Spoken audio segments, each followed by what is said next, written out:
وإياك سورة الكهف 107 نمبر آیات تے 107 نمبر آیات د سورة الكهف حدیث نمخ کی اللہ جل شانہ د کافرانو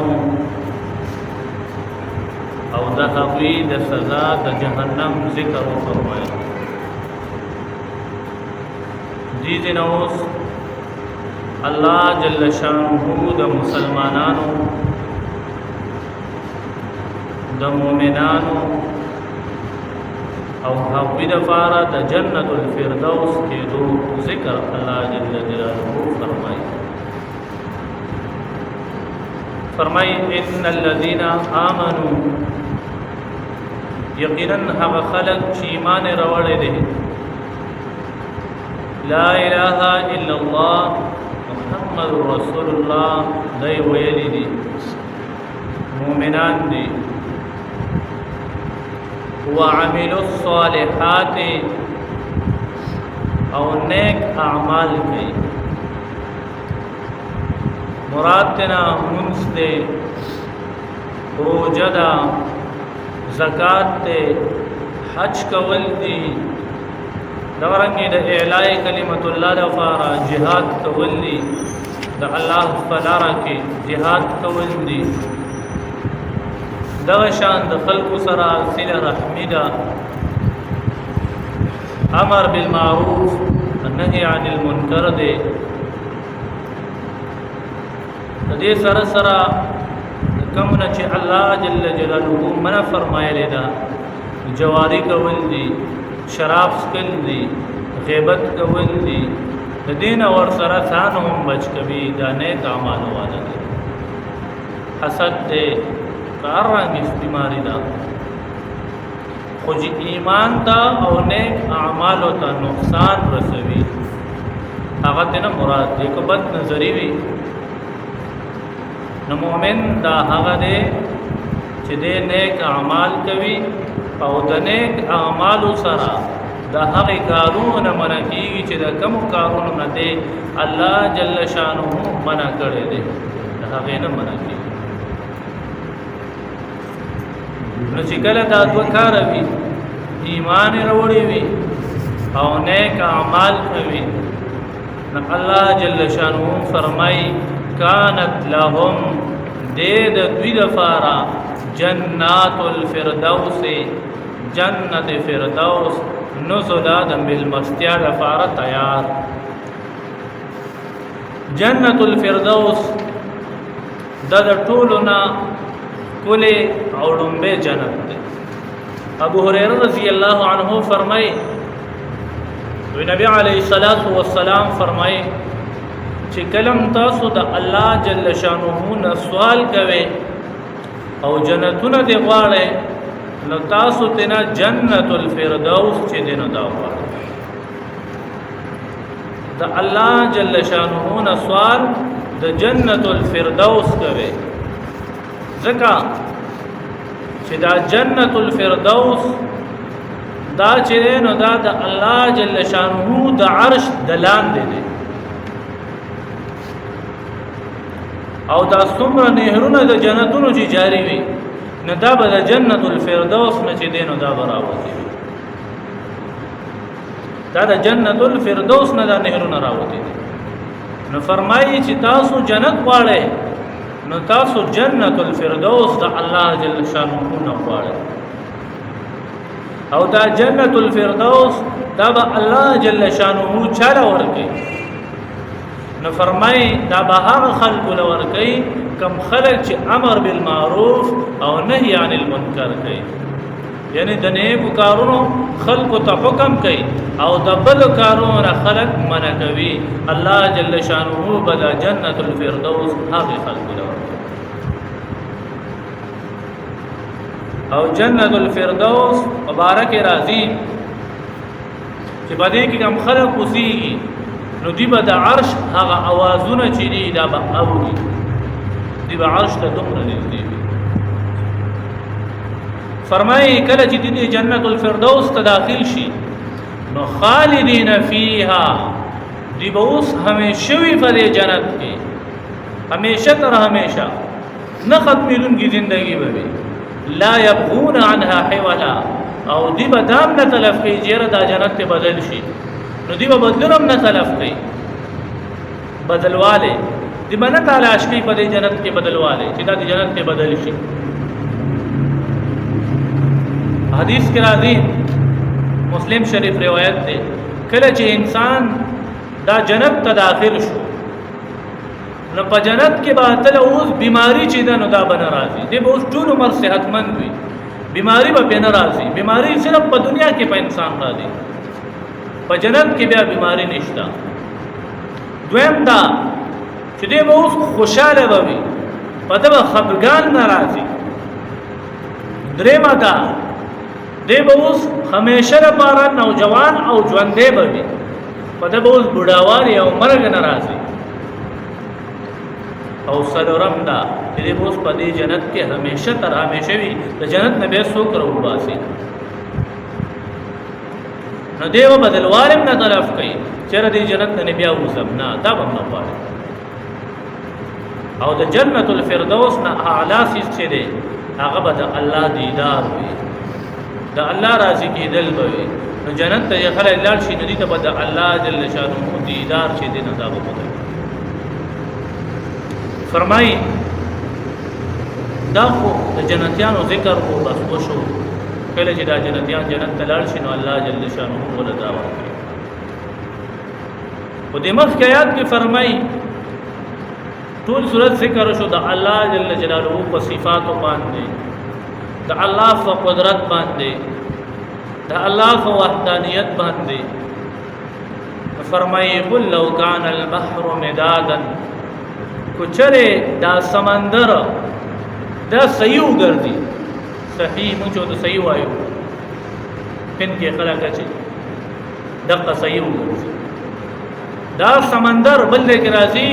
چې دا سمندر نه د دې په مثال باندې وو سمندر نه سبعه ابحر ما نفذت كلمات الله الله فرمایي چې د دې په ځبان د دې په شان وو سمندرونه نور شي او دا یو سمندر څومره دی دا د ځمکې او د سمندر دومره فرق دی لکه د ځمکې دا ټوله او سمندر یو ایسا نو په مخ د ځمکه باندې دا ټول دغه چې دا حساب شوی دا ټوله ایسا لور ایسې ده د ځمکې د ایسا سمندر او د خاورو دا ټوله وچه ایسا دا څلور ایسې ده نو په دې کې دا درې ایسې دا سمندر دی یو ایسا چې ده نو دا سمندر حساب کوا نو دا سمندر د دې ځمکې نه دوچند چې دی نو دا غټ دی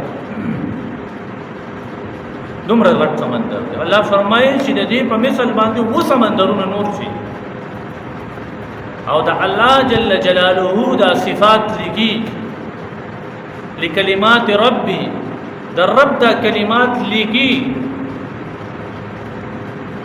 ابل کې راځي چې په مخ د ځمکه باندې دا څومره ونی شي دا ټول ونی د دې لپاره قلمونه شي ولو ان ما فی الارض من شجره اقلام دا ټول ونی ورلا دا ولا قلمونه شي او دا سمندرونه شي او دا ځمکه او اسمانونه دا ورلا پانی شي نو دا ارس به ختم شي دا ځمکه به ختم شي دا اسمانونه به ختم شي او دا الله جل جلاله صفات چې دین دا به ختم نشي دا الله صفات به ختم نشي لنفد البحر الله فرمایي دا سمندر چې دین دا به ختم شي قبل ان تنفذ كلمات ربي فقد رب کلمات چې دین دا به ختم شي مخکې د رب د کلماتو د ختم ولو جئنا بمثله مددا اگر چې من راوړو د دې په مثال نور صحیحهم خو بیا به د الله جل جلاله صفات دا به ختم نشي یا فرمایي قل ورته وایا انما انا چې بشک زه بشر یو انسان یم هغه خلق به اعتراض نو کله دا وحی فرشته ته ولې نه او ته یو فرشته ولې نه چې تاسو وحی راځي الله فرمایي چې تو وایې د بس یو بشر تاسو پرنګ یو عام انسان یم مثلکم تاسو په مثال زه یو انسان یم فرشته نیم جن نیم دیو نیم انسان یم نور نیم انسان یم یوحا الیا وما او تاسو کې ما او نور بشرو کې دا فرق دی یوحا الیا ما ته وحی کړی ما ته د الله پیغام راځي ما سره الله خبرې کوي یوحا الیا الله جل جلاله وحی کوي ما ته انما الهکم اله واحد یقینا دا ستاسو معبود دی اله واحد دا حق د عبادت یو ذات دی د عبادت لایق یو ذات فمن كان يرجو فالصوت شي امید لري لقاء ربه تخبل رب سره د ملاقات يرجو معنا د امید مرادي او يرجو معنا د ير مرادي نه يرم کوي او امید لري ير کوي په دې خبره چې ګناه مرانه شوی دا سينه چې الله جل شانه می چرته په دې ګناهونو ورونه نه یری او امید ساتي د الله جل جلاله د رحمت نه چې د الله رحمت ډیر زیات وسیله الله به موږ معاف کړي د الله د رحمت نه امید هم ساتي او په خپل ګناهونو باندې یریږي هم ابن ماجه شریف له روایت دی نبی علیه الصلاۃ والسلام یو نوجوان خواله راغی د زنکدن پټین نبی علیه الصلاۃ والسلام د فرمای نوجوان صحال دی مړکه اته د الله نه يرم کوم ډیر زیات یریږم په خپل ګناهونو باندې خدا الله د رحمت نه امیدوار هم یم الله به په خپل رحمت باندې ورتي نبی علیه الصلاۃ والسلام فرمایي فهذا دا ایمان دی چې څوک د امید او د خوف په درمیان کې وي وایي چې دا ایماندار سره دی د دې علامه صدا څوک د الله نه یریږي دې نه صدا علامه صدا نو مخکې الله جل جلاله فرمایي فليعمل عملا صالحا دې علامه ده څوک د الله نه یریږي دې باندې عمل عمل صالح وکړي فليعمل مسبقان عملو کې عمل صالح ولا يشرك بعبادة ربه احدا او د خپل رب سره هیڅ یو کس په عبادت کې چې دینه دا شریک دی شرک دا په دوه قسمه دی یو ته شرک خفي وي یو ته شرک جدي وي شرک خفي لکه ریا په عبادت کې ریا کول او شرک جلی د الله جل جلاله سره په ذات او په صفاتو کې څوک شریک جوړاو نو دنه دوه قسمه شرک مراد کې دي علامه علوسی رحم الله فرمای دا د نم مراد کې دي شي یو سړی مړ وي او دا هغه ځامن راشي یا یو بچی مړ دی او بلار راشي قاریان ځان سره بوزي او ختم کړي دا پړل کې چې کمریا او شرک دي دغه د نبی مراد ده کمریا دا ختم نظر پاره په ریا د بار غلط کوي دغه بار خینه کوي چې رساله ثواب دی نه ریا یره خلک وایي چې قاریان را وسره ختم دام دې نبی مراد ده یا دا رنګ یو سړی عبادت کوي په دې نیت کې چې خلک وایي چې دا صحیح عبادت گزار صحیح عبادت گزار سعید ابن فضاله رضی الله عنه فرمای نبی اسلام حدیث را نقل کړي فرمای نبی علیه الصلاۃ والسلام فرمای چې د قیامت تورات په الله جل جلاله اعلان وکړي چې هغه خلک چې چاله فار عبادت کړي دي هغه دي د هغه نه چې دین او اجر طلب د هغه نه د خپل اجر طلب کوي نو کو چاله دې لپاره عبادت کوي چې خلک کوئی چې لري عبادت کوي نو دې د هغه نه خپل اجر چې دین د طلب کوي الله باندې د اجرت نشته او دا غره بل حدیث کرا دی نبی علیہ الصلوۃ والسلام فرمای الا خبردار وزي روم تاسو لرا د داسې فتنه نه چې هغه کوله د دجال فتنه نه زیاته خطرناک فتنه ده صحابه فرمایي دا الله رسول کومه فتنه ده بیا هغه دا چې تاسو به عبادت کوئ خدای دا بارا ده نو دا ټول نه خطرناک فتنه ده چې تاسو یې روم د دینه په خپل عبادتو کې اخلاص پیدا کړئ په خپل خبرو کې اخلاص پیدا کړئ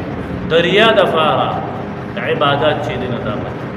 न दे न मन राغلی دا په شرک کې راځي الله دې موږ د شرک خفي او د شرک جدي د دواړو نه وساتي الله دې راوړي الحمد لله رب العالمين والعاقبة للمتقين والصلاة